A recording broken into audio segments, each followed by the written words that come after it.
सौतेला बेटा। कहते हैं सौतेली माँ कभी प्यार की मूरत नहीं बन सकती।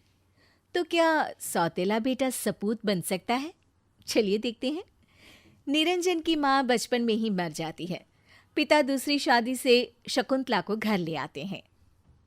अरे, कितना प्यारा है ये। मैं आज से तुझे नीरू कहूंगी, ठीक है? नीरू यानी निरंजन के मन में तो सौतेली माँ को लेकर काफी डर था। मेरा नाम निरंजन है, नीलू नहीं। शकुंतला मन में समझती है कि बच्चा है, सौतेली माँ को इतनी जल्दी तो नहीं अपनाएगा। शकुंतला की माँ एक दिन उसके घर आती है। नीरू देखो, तुम्हारी नानी माँ आई है और ये देखो तुम्हारे लिए कितनी अच्छी अच्छी चीजें लाई हैं। पर निरंजन उनसे मिलता नहीं और वहां से चला जाता है। अरे शकुंतला, क्या यही सिखाया मैंने तुझे? अरे ये बच्चा तुझसे प्यार क्यों नहीं करता? अब नहीं माँ, वो धीरे धीरे मेरी तरफ आ रहा है। आप चिंता मत करिए, मैं इसे माँ का ही प्यार दूंगी। धीरे धीरे दिन बीतते हैं। निरंजन का रवैया शकुंतला के लिए ठीक हो जाता है। एक दिन पड़ोसन उनके घर आती है। अरे शकुंतला बहन, कैसी हो? भाई तुम हम लोगों को कब खुशखबरी दे रही हो? कब ला रही हो निरंजन का छोटा भाई या बहन? अरे, कैसी बात कर रही हो बहन? मेरी कोई औलाद हुई तो मैं निरंजन पर ध्यान नहीं दे पाऊंगी ना। अरे पागल हो क्या? अपनी औलाद तो अपनी होती है। लेकिन शकुंतला उसकी इस बात पर उसे बाहर का रास्ता दिखा देती है। शुक्रिया शकुंतला, तुमने मुझे और मेरे बच्चे को संभाल लिया। धीरे धीरे दिन बीतते हैं और एक दिन, माँ पापा, मैं शादी करना चाहता हूँ। मुझे एक लड़की पसंद है। आप दोनों उसके घर चले जाइए। अरे वाह, ये तो बहुत अच्छी बात है बेटा, हम अभी चले जाते हैं। दोनों लड़की के घर जाते हैं, जहाँ लड़की की माँ बोल पड़ती है। अरे नहीं नहीं, सौतेली सास, ना जी ना। ये दिन ना देखना पड़े मेरी बेटी को कि कोई सौतेली सास उसके सर पर हो। हम नहीं करेंगे ऐसे घर में अपने बेटी की शादी। हाँ, अरे लेकिन शकुंतला बहुत अच्छी हैं। निरंजन की परवरिश में कोई कमी ना हो, इसलिए इसने कई त्याग किए हैं। आप जानती भी हैं क्या?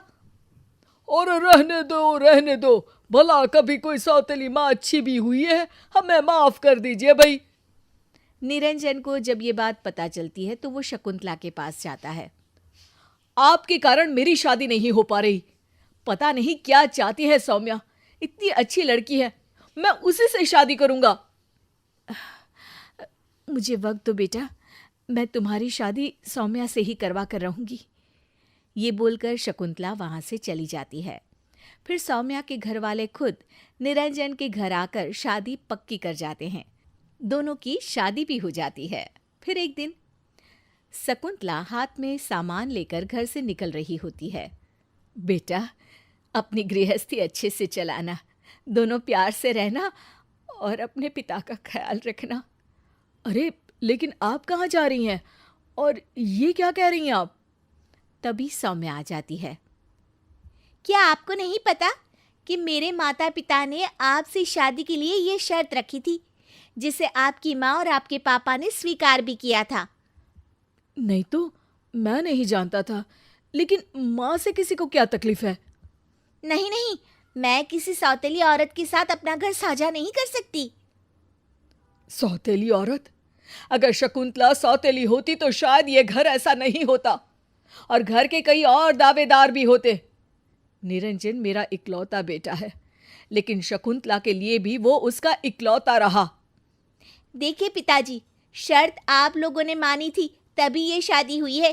प्लीज अब बात से हटिए मत, मैं कोई परेशानी नहीं चाहती हूँ।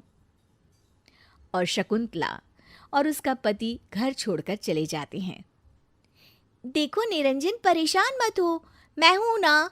वैसे भी वो लोग अपने थे ही नहीं। माँ तो वैसे भी सौतेली थी, और अगर पिताजी तुम्हारे होते तो वो तुम्हारे साथ रहना चुनते, ना कि उसके साथ चले जाते। निरंजन सौम्या की बात सुनकर वहां से चला जाता है। फिर जिंदगी वैसे ही चलने लगती है। लेकिन एक दिन दिवाली की सफाई के दौरान निरंजन को एक ट्रॉफी दिखाई देती है।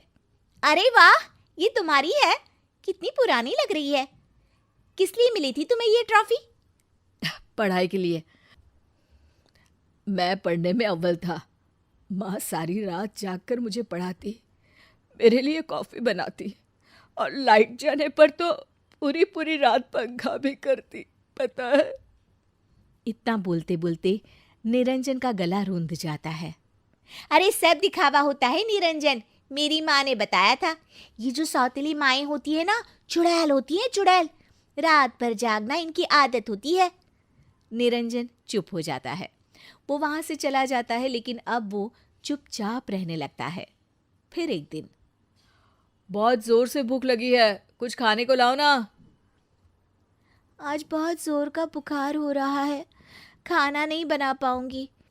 और हाँ, तुम कुछ बनाओ तो मेरे लिए भी बना देना। अरे मैं कैसे बनाऊं? मुझे तो खाना बनाना आता ही नहीं। क्या तुम्हारी माँ ने खाना बनाना नहीं सिखाया?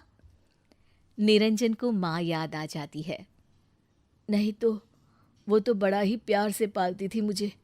एक बार उनको भी तुम्हारे जैसे ही बुखार आ गया था, लेकिन मुझे याद है उन्होंने मेरा मनपसंद खाना बनाया था।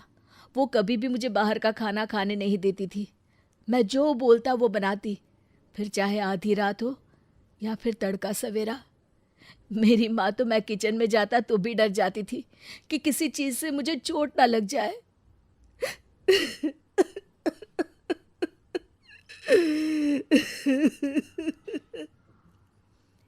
निरंजन रोने लगता है। सौम्या, मैं अपनी माँ के बिना नहीं रह सकता। प्लीज बिना शर्त के उन्हें मेरे पास आने दो। मुझे माफ़ कर दीजिए, हम आज ही माँ पापा को घर ले आएंगे। प्यार बिना शर्त के होता है, ये बात मैं अब समझ गई हूँ।